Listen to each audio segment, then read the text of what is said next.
Barnoota yuutuubii haalaan nama hawwatu kan yuutuubaroonni hundi keessanuu kastama aarlii kireet godhachuu qabu. Maqaa chaanaalii keessaniitiin osoo namni biraa hin godhatin isin dura buutanii maqaa chaanaalii keessaniitiin liinkii yuutuubii keessanii hojjetachuun chaanaalii keessanii faayidaa guddaa isiniif qaba. Hundi keessanuu youtube.com Abdulaab akkasitti maqaa chaanaalii keessanii gabaabsitanii kanaan booda liinkii chaanaalii keessanii koopii gochuu isiniin barbaachisu abbaan fedhe yuutuubii keessan isin jala hatu hin danda'u.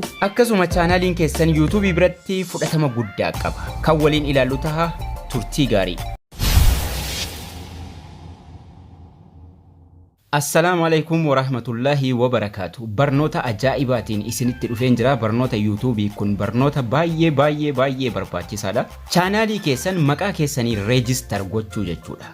Al takka namni maqaa wal fakkaataa fayyadamu hedduu jira. Garuu isin jalqaba dura buutanii chaanaalii keessan kastamii godhannaan liinkii keessan kastam godhannaan lamuun namni biraa maqaa sanaan liinkii adda addaa fayyadamuu hin danda'u. Liinkii yuutuubii maqaa ofiitiin godhachuu hin danda'u. Dirqama maqaa isaa jijjiiruu qaba. Kanaafuu daftanii hundi keessanuu maqaa yuutuubii keessaniiti liinkii yuutuubii mataa keessanii hojjetachuu qabdu. Amma asirratti liinkii yuutuubii naa kenne youtube.com channel jedhee waan dheeraa qubee adda addaa fayyadamee kunoo asitti akkasin argitan. Kanaafuu gabaabsinee maqaa yuutuubii keenyaatiin hojjetannaa jechuudha. Maqaa yuutuubii keenyaatiin yeroo hojjetannu youtube.com Abdulaab kanuma qofan nama barreessee erga namni akka fedhetti irra tuqeennaa dhufaa jechuudha. Chaanaaliin kiyyas YouTube biratti beekamaa tahaa jechuudha. Amma gubbaa irratti barreessee isinitti agarsiisu. YouTube tuqaa.com godheen mallattoo kana qofa kan nuti fayyadamnu mallattoo kanatti dabaleen Abdulaab jedhee barreessa. youtube.com Abdulaab jedhee yeroon barreessu barreessee sarchii godhu qaxxitaa gara chaanaalii kiyyaa nageessa. Chaanaalii YouTube kiyyaa jechuudha. Eessayyuu namni biraa kana fayyadamuu hin danda'u jechuudha. Anuma qofatu fayyadamuu danda'a. Waan inni Abdulaabin dura bu'ee godhadheedhaaf haala kamiin hojjetannaadha. Yeroo sarchii goonu kun akkanatti nu fidaa jechuudha chaanaalii keenya. Haala kamiin hojjannaa isa jennu waliin haa ilaallu. Chrome keenyarraa erga desktop saayitii godhannee profaayilii keenyarra tuqnee YouTube Studio yookaan Creator Studio bakka jedhurra tuqnee gara YouTube Studio Google Chrome deemne. Erga gara Google Chrome deemne booda mallattoolee harka bitaa jala jiran irraa mallattoo doolaraa gubbaa channel customization waan jedhu jira. Channel customization mallattoo doolaraa jala jira. Mallattoo doolaraatti aanaa jira. Channel customization bakka jettu kana mallattoo sana irratti tuqanna. Mallattoo sana irratti tuqanne yeroo irratti tuqnee channel customization nuun jedhee jala isaatti mata duree sadii baadhatee nuuf dhufa. Mata dureen sadan kun layoutii dheengadda waliin ilaallee turree akkamitti akka viidiyoo miidhagaa jala kaawwannu fuuldura chaanaalii keenyaa kaawwannu branding inni jira profaayilii baanarii fi viidiyoo watermarkii bakka irraa sirreeffannu. Akkasuma mata dureen sadaffaan basic info jira. Basic info kana jala seenna. Basic info jala seenneeti kan nuti sirreeffannu. Chaanaaliin kiyya already kastamii waan ta'eef jalqaba namoonni chaanaalii keessan kastamiin godhanne akkanatti isinii bana. Liinkiin jalqaba kun kan YouTubein isiniif kenne. Liinkiin kun baay'ee dheeraadha jechuudha. Harkaan barreeffachuu hin dandeenyu yookaan sammuutti qabachuu hin dandeenyu. Yeroo mara dhaqnee chaanaalii keenyarra koopii gochuudha.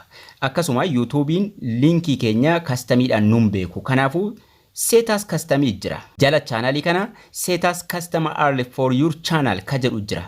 Custom chaanaalii yookaan maqaa chaanaalii keetiitiin liinkii hojjetadhu nuun jedha.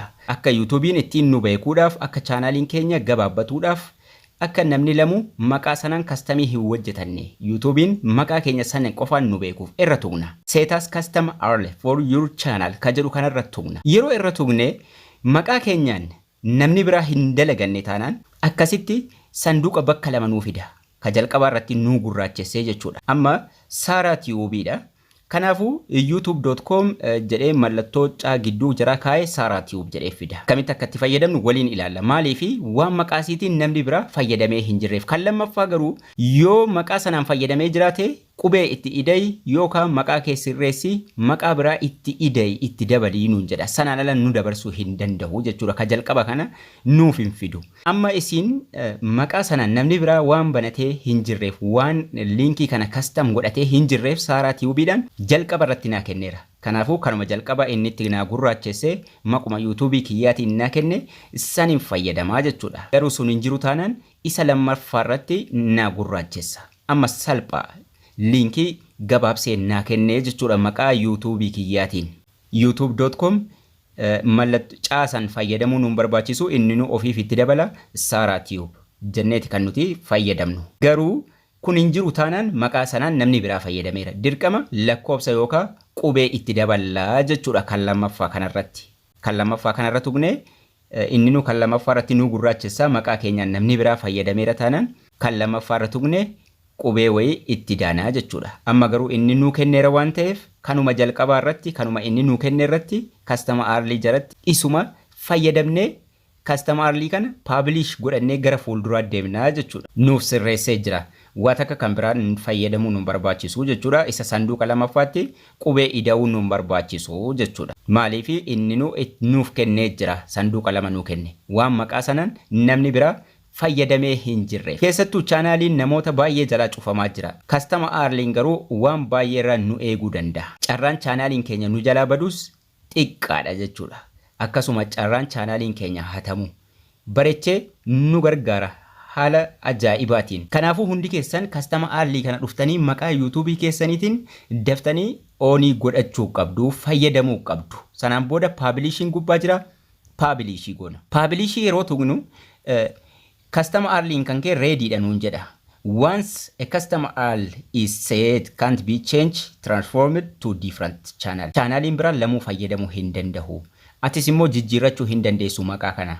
Al tokko godhannaan jijjiirrachuutti waa tokko wanni nuuf hin jiru konfirmii godhannaa jechuudha.